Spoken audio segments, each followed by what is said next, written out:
안녕하세요. 남과 북의 같은가 다름을 알아가는 통일합시다 시간입니다.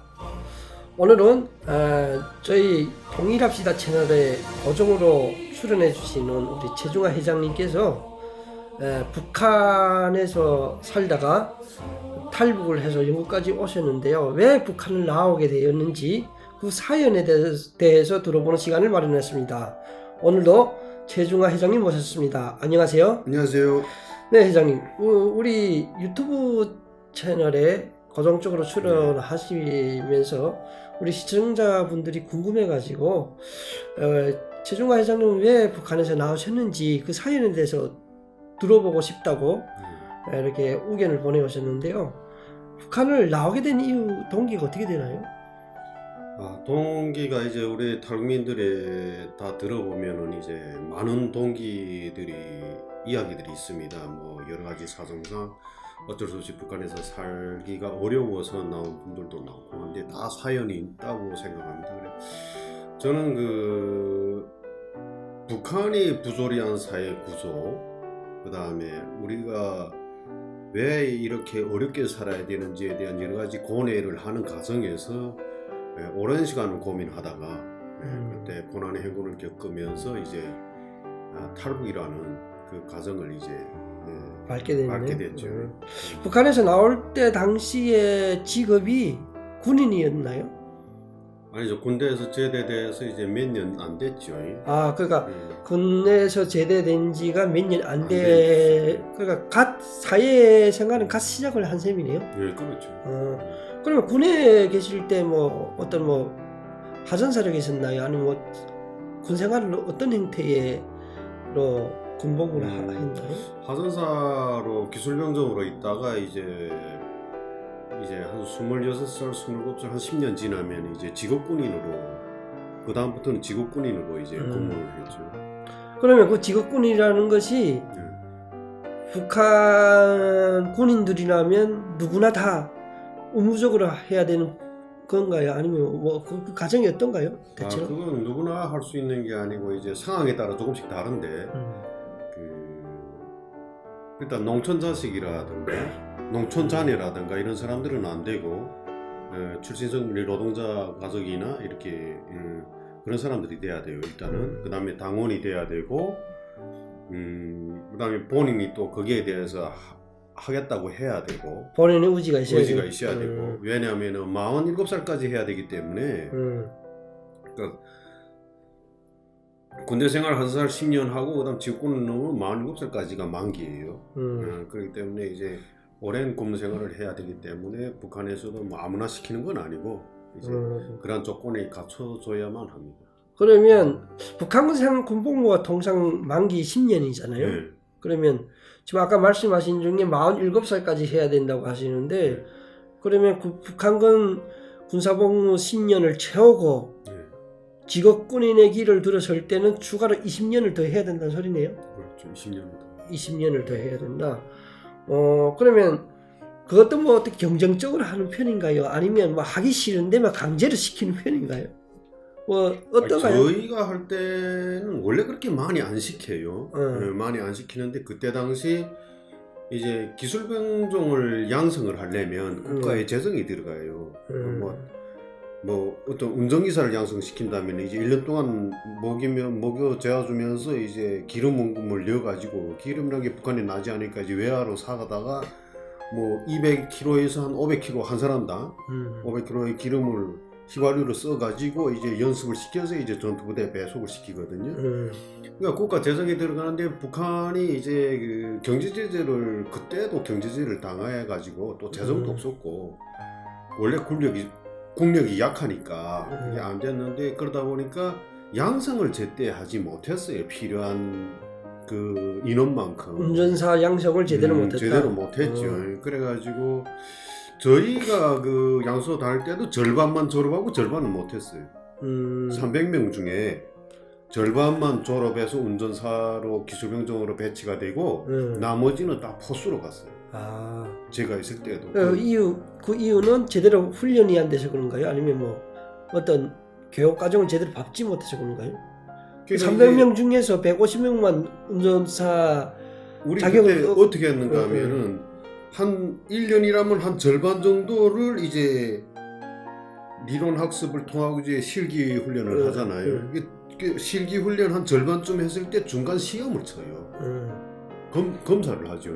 이 사람이 진짜 이런 가능성이 있냐? 뭐 어떤 왜냐면은 북한이라는 게 그냥 이 좋은 차도 아니고 도로 상황도 안 좋고 하기 때문에 기술이 굉장히 높아야 운전을 할 수 있고 그다음에 그 자동차 정비도 자기 스스로 해야 되고 모든 걸 수리 정비를 자기가 스스로 해야 되기 때문에 어진간한 지능을 가지고는 사실 하기 힘들어요. 그래서 이제 그걸 이제 중대장부터 시작해서 이제 그 올라 앉아서 이제 한 명 한 명 체크를 하죠. 거기서 이제 절반을 떨구는 거예요. 그러니까 북한의 운전사는 한국에서는 그 운전병이라고 하는데, 그러니까 북한에서 운전수라고. 네, 운전수가 운전 기술만 익히는 것이 아니라 차 분해와 조립, 정비까지 정비, 수리, 관리까지 다 해야 된다. 그렇기 때문에 1년이라는 양성을 두는데 이제 거기서 이제 중간에 시험을 한번 쳐가지고 체크를 해가지고 얘는 이 동작이라는 이런데 유동적이지 못하다 하면 이제 절반을 탈락시켜서 이제 일반 부대 포병으로 다 보내버리는 거죠. 그래서 저희 때도 절반만 이제 됐는데 저는 다행히 거기서 이제 합격이 돼가지고 마지막까지 수료를 해가지고 이제 구분대로 이제 배치를 받았죠. 초기봉으로 간 병사로 이제 병사 일단은 먼저 운전병으로 있다가 10년 군복무 끝나면 직업군인으로 초기봉으로 던 케이스네요. 던 케이스죠. 그런데 문제는 지금 우리가 오늘 이 방송을 통해서 우리 제장님께서 왜 북한을 나오게 됐는지 그걸 들어보는 시간이잖아요. 군 생활 때는 그렇게 직업군인까지 순탄하게 하다가 어느 날 갑자기 집으로 와가지고 갑자기 생각이 들어서 북한을 탈북해야겠다 해가지고 탈북한 나왔나요? 그건 아니죠. 어떤 일련의 과정이 있었을 것 같은데요. 저에게 심리적인 변화가 오기 시작했던 거는 전두환 정권이 끝나고 그다음에 이제 노태우 정권, 전두환 정권 때부터 이제 시위투쟁 같은 게 많았잖아요. 한국에서. 근데 그 80년도 전두환 그 강주 그 사건이 있을 때는 제가 학생이었고, 그다음 그거 좀 지나서 이제 군대 나왔는데 이제 전두환이가 하다가 노태우가 이제 정권을 지면서 대학생들이 학생 운동이 굉장히 많았어요 그때. 한국에서. 그래서 그 전에는 북한이 남한을 폄하하고 남한의 어떤 그런 것을 가지고 우리 세뇌 교육을 시킬 때는 그림이나 사진을 가지고 했어요. 그 전에는. 남조선에 대해서 공부를 시킬 때는 뭐 그림이나 탐사촌 그려놓고 남조선의 상황이 이렇다 이런 식으로 이제 사진 몇 장 갖다 놓고 이렇게 했는데. 그때 당시에는 한국의 시위 청년 학생 대학생들이 이제 시위하고 막 민주운동을 한다고 막 하니까 그걸 TV로 방영을 했던 거지. 소위 남자선이 이렇게 먹고 어렵다. 살기 힘들다. 그래서 대학생들이 시투쟁을 한다. 이래서 그때는 그걸 그 대한민국의 현 상황을 이제 방송으로 뉴스로 나왔던 거지. 그걸 이제 우리가 처음으로 본 거죠.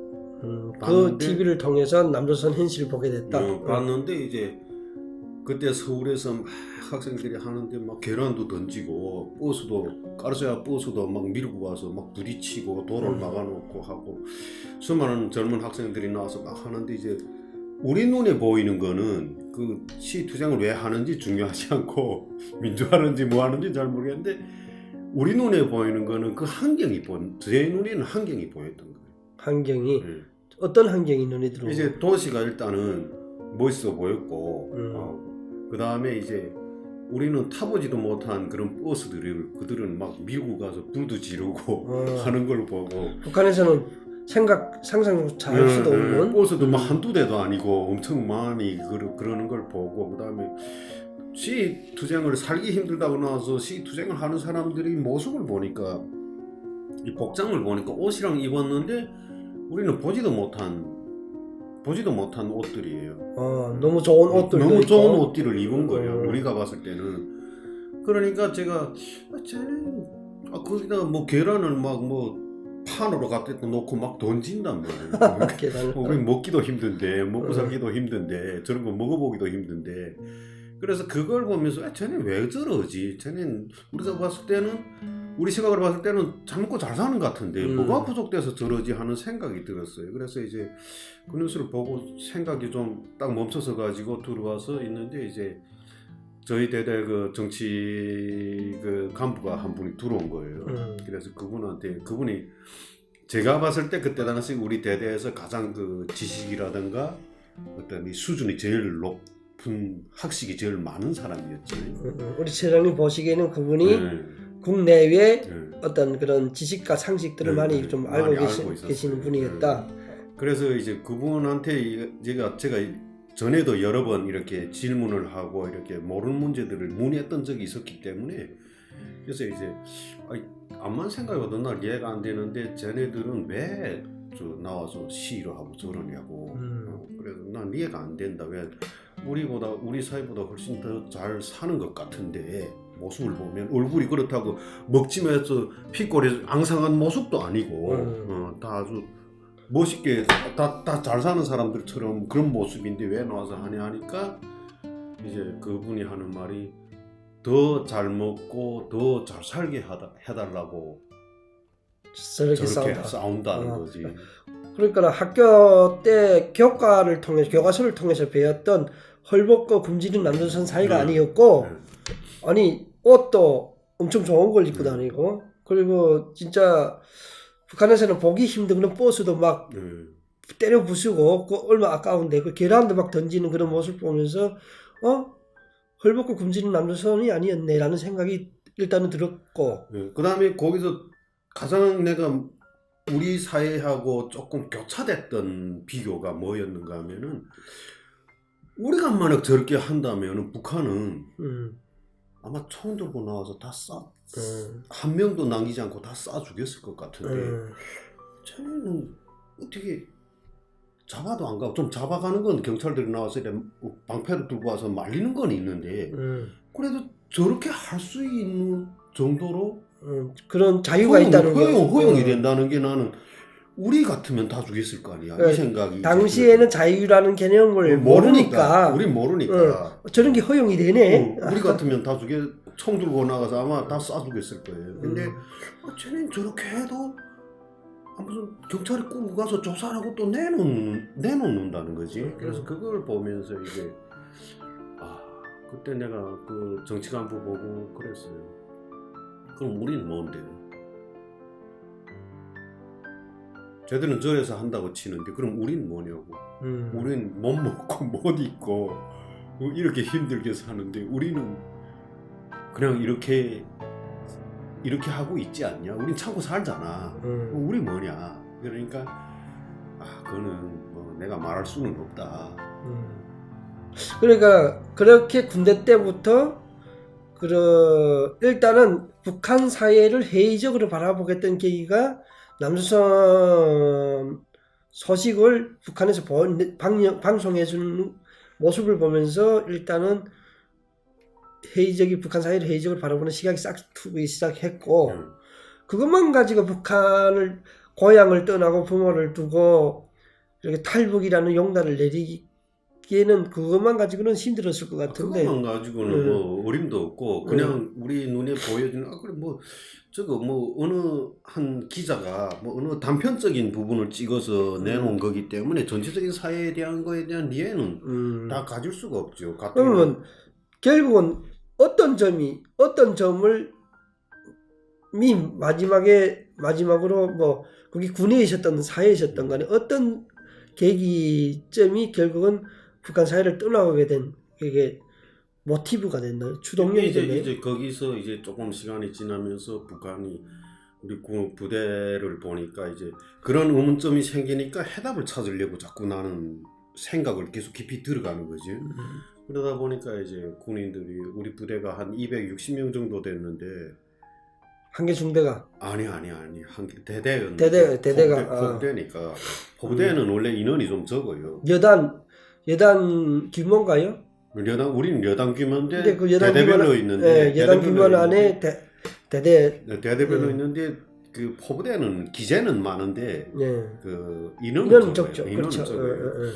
그러다 보니까 이제 260명 되는데 87년도부터 인민군대에 이제 영열조 환자가 생기기 시작했는데 영양실조. 영양실조 걸린 환자들이 있었는데 우리 대대가 그때 당시 이제 한 30명 정도가 대대 위생소에 격리되어서 아무런 일과도 참가 안 하고 밥만 먹고 잠만 자고 뭐 운동장에 대대 운동장에 있는 풀뽑기나 그냥 시키는 정도, 그냥 운동 약간 시키는 정도의 생활을 하고 있었고, 저도 뭐 어려운 시간들을 가지고 있었고 보면서 이제 쭉 보면 자꾸 주변을 보게 되는 거죠. 주변을 보면서 우리가 가려고 하는 길이 그때는 내가라는 게 아니었고 우리 부모 형제부터 시작해서 이 부모 때부터 시작해서 이제 3대가 살아오는데 우리가 가려고 하는 길이 과연 답이 맞는 답인가 하는 걸 이제 의심하고 있어요.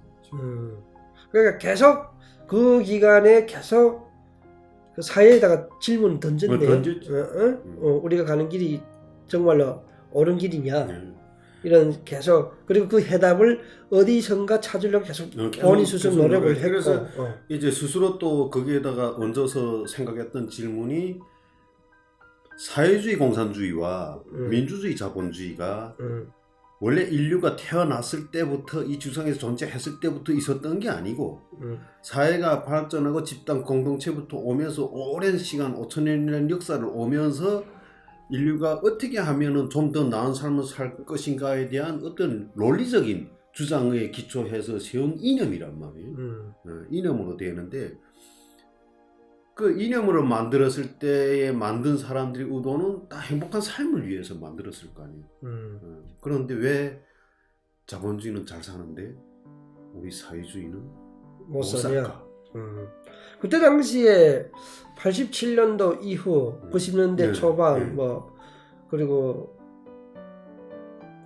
그 회장님께서 그 군생활 마치고 사회생활 할 그 기간은 북한이 고난의 행군을 들어가기 전이죠. 단계였고, 그리고 90년대에 접어들면서 동그라파 사회주의 국가들이 무너지고, 그리고 중국이 개혁개방 길로 들어서고, 이런 동북아나 이런 사회주의 진영 사이에서 여러 가지 지각 변동이 막 일어나던 그런 시기였죠. 그래가지고 그런 거 군생활 때부터 가지고 있다가 초기복무로 돌고, 초기복무 20년인데 20년을 다 채우지 않고 제대가 됐죠. 3년 하고 이제 제대를 했어요. 그러니까 그럼 군생활을 만 13년 한 거네요. 그렇죠. 초기복무까지 하면. 그럼 3년을 끝마치고 집에 와가지고 제대된 후에 몇 년 있다가 탈북을 하게 됐어요. 한 3, 4년 있었죠. 그러니까 제대되고도 3, 4년은 사회생활을 하다가 그러면 결국 90년대 후반에 탈북을 하셨네요. 90년대 후반에 탈북을 해가지고 그렇게 해가지고 결국은 그 답을 북한 내에서 찾을 수 없으니까 북한 밖에서 찾으려고 한 건가요? 그러면? 그렇죠. 제가 제대를 결심하게 된 동기도 이제 초기복무를 받고 이제 휴가를 받아서 이제 집으로 왔어요. 왔는데 이제 10년이면 이 강산도 변한다고 하잖아요. 근데 이제 10년 전에 내가 집을 떠날 때 집의 상황과 내가 10년 돼가지고 휴가를 받아서 와서 본 상황은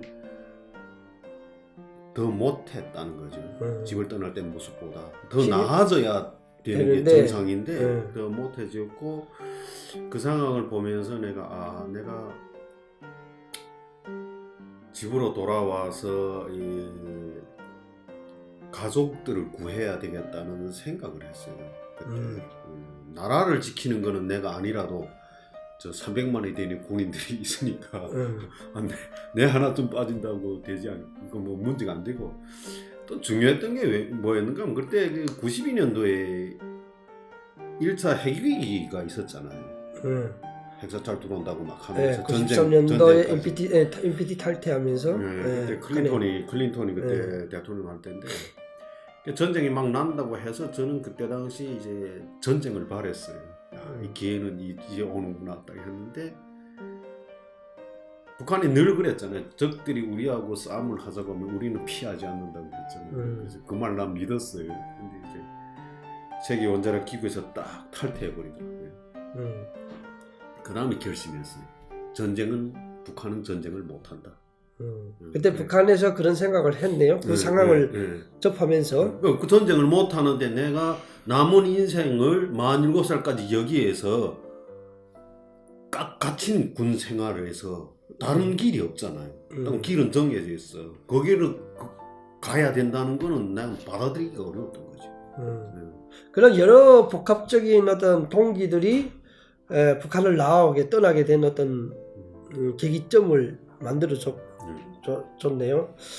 자, 오늘 이 시간에는 우리 최중하 시장님께서 북한을 나오게 된 어떤 동기가 어떻게 생기게 됐는지 가지게 됐는지라는 점을 알아보았고요. 저희는 다음 시간에 다시 같은 주제로 다시 찾아뵙겠습니다. 오늘도 시청해주신 시청자 여러분 감사합니다.